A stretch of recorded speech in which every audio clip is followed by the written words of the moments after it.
Mayday, Mayday. Welcome to your May 2023 energy reading. So let's explore some of these themes that I'm channeling for the month of May.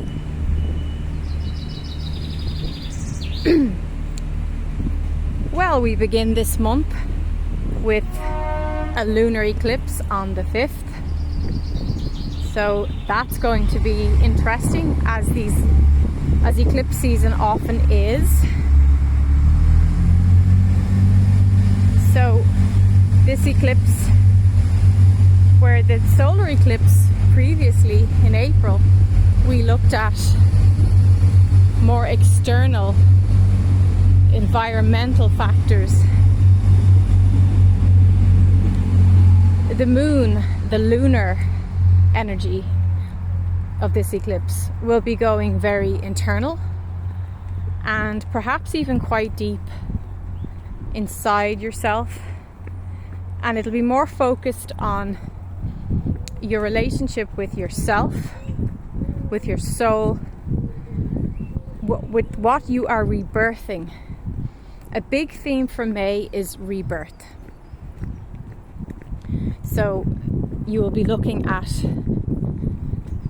what needs to be reborn, rebirthed in my life now. Look at this mug.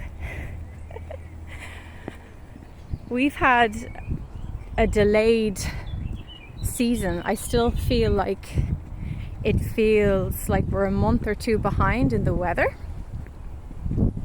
There's still a kind of a little sting in the air. It's still not quite warm enough for me.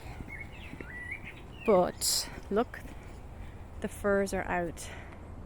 The gorse is out, so that's a really, really good sign. So we're in calendar summer. Still feels like spring weather-wise. So this lunar eclipse will also be addressing your relationships with others, and how you want that to look and how you want that to flesh out moving forward. Most people find the eclipses and the days leading up to or after or around the date of the eclipse. Remember, energy doesn't follow any man-made calendar.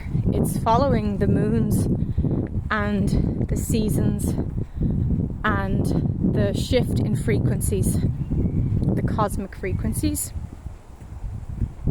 So you might be exploring a deeper commitment to a particular relationship or friendship in your life.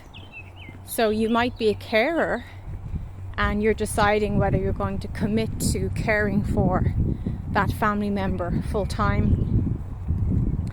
And if so, you will begin to take the follow-up steps to action and to manifest that commitment.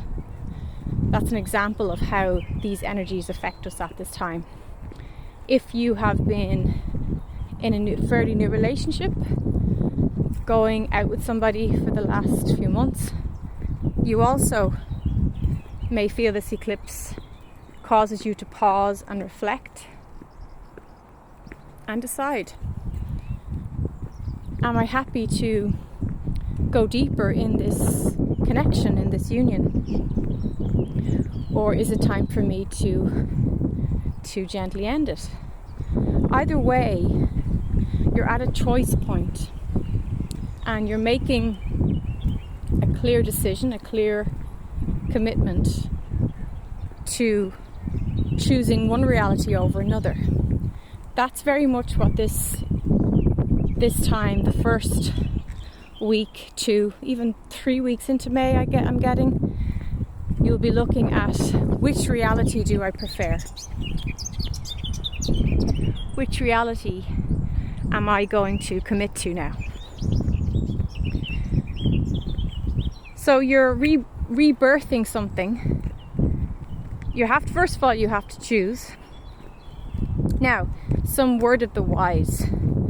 I wouldn't go and make big, fat, heavy decisions on the day of the eclipse, or even the days, 2 or 3 days around it, just because our ancestors understood the importance of rest, recuperation, healing around that time.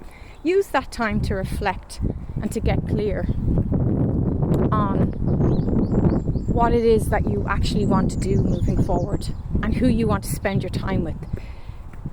Like I said, this lunar eclipse is about investment. How are you investing your love, your energy, your frequency, your soul with somebody else? And it's a good time to reflect on that, how you feel when you're with that person, how you feel when you move away from that person, when you're not in their presence but thinking about them. These are all good indicators. And you can apply this to a job. I just gave the examples of the family carer and the new relationship as examples of how we can use these energies. You could be deciding on whether to quit a job. It's about your investment. It's about satisfaction. Are you getting job satisfaction? Are you feeling satisfied in the area of your life that you're deciding to release and be eclipsed out? So we don't have to go and make big, bold moves around this time. It's wise to lay low around eclipses, not to isolate and hide. Live your life. You know, it's a very active time of progression and expansion and evolution, but certainly mind your energy and perhaps wait until the dust settles, the cosmic dust settles, before you go declaring big decisions and big moves and big shakes. That would be my suggestion to you anyway. Now, moving on, there's a theme as well of forgiveness. I keep hearing forgiveness. So it's quite a healing month. There will be synchronicities. People will be reaching out to you from the past. You might be hearing from old friends, old family members, old lovers who want to clear the air or who just want to connect again because they've lost touch. So it's got that lovely healing energy of creating harmony and clearing up karma. If there's any karma that needs to be cleared, this month of this year is a great time to do it. There's a lot of support for that. There's a lot of resources. The right people will show up at the divine time to help you in your forgiveness. And sometimes the hardest person to forgive is ourselves. That's where we can really struggle. So if there's anything that you feel you need to let yourself off the hook for, or give yourself a break and delve into self-forgiveness and self-compassion, that is a big part of self-love. Understanding that we can make mistakes and we can always forgive ourselves and move forward. Another theme I'm hearing is sensitivity. Our sensitive abilities, our highly sensitive skills, our intuitive psychic skills and abilities, gifts and talents will be enhancing, will be expanding, and will be activated in a very powerful, for some overwhelming way. Sometimes as we begin these activations within us of forgotten gifts, of forgotten skills, especially of an energetic psychic nature, we can get overwhelmed with our senses, because the 5 senses will naturally speed up as you open up the 6th and 7th and 8th and 9th senses. So give yourself time to adjust.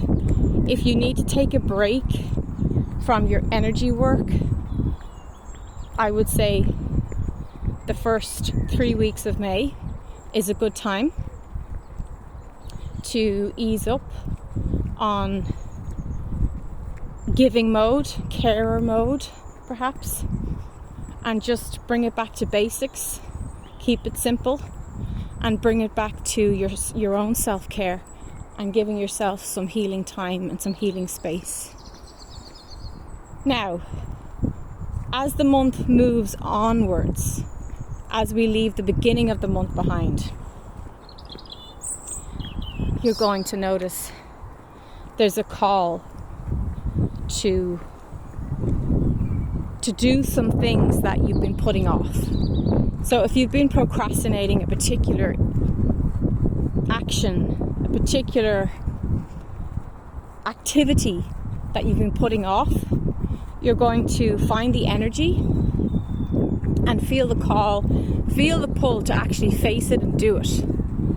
So if there's some chore that you've just not wanted to face, you haven't felt you had the energy to do it, you're going to get the energy and you're going to get the inspiration to face it squarely and to finish it and complete it.